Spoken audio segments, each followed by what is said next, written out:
অভ্যাসগত ঋণ খেলাপিদের কোনোভাবেই তাদেরকে নির্বাচন অংশগ্রহণ করতে দেওয়া হবে না।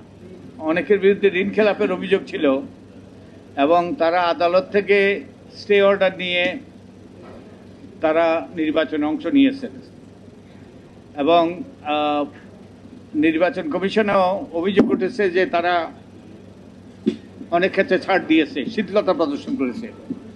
এছাড়া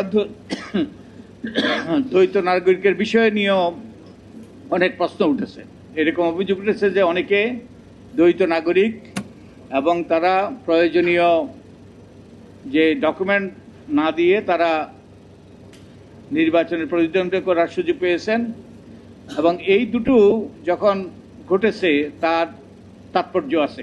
প্রথমত, এইসব সমস্যা উদ্রেক হতো না, এইসব সমস্যা সৃষ্টি হতো না যদি নির্বাচন কমিশন আমাদের যেই নির্বাচন ব্যবস্থা সংস্কার কমিশনের পক্ষ থেকে আমরা যে সুপারিশগুলো করেছিলাম, আমরা একটা সুপারিশ করেছিলাম যে 6 মাস আগে যে ঋণ খেলাপিদের ঋণ রেগুলারাইজ করতে হবে এবং অভ্যাসগত ঋণ খেলাপিদের কোনোভাবেই তাদেরকে নির্বাচন অংশগ্রহণ করতে দেওয়া হবে না।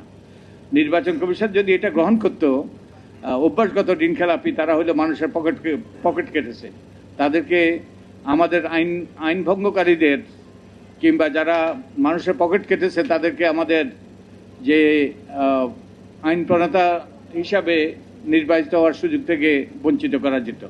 যে আদালত যে তাদেরকে সুযোগ দিয়েছে, আমরা জানতে চাই কি বিবেচনায় সুযোগ দিয়েছে। সুস্পষ্টভাবে আদালতের রায় আছে, মনোনয়নের ক্ষেত্রে নির্বাচনের কমিশনেরই সিদ্ধান্ত চূড়ান্ত।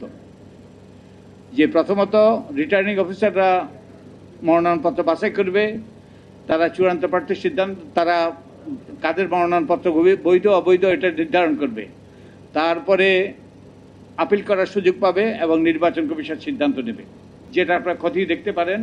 এবং আদালত তার এখতিয়ার বহির্ভূতভাবে এই যে malice in law and coram non judice, এগুলোর বাইরে আদালত হস্তক্ষেপ করেছে কিনা।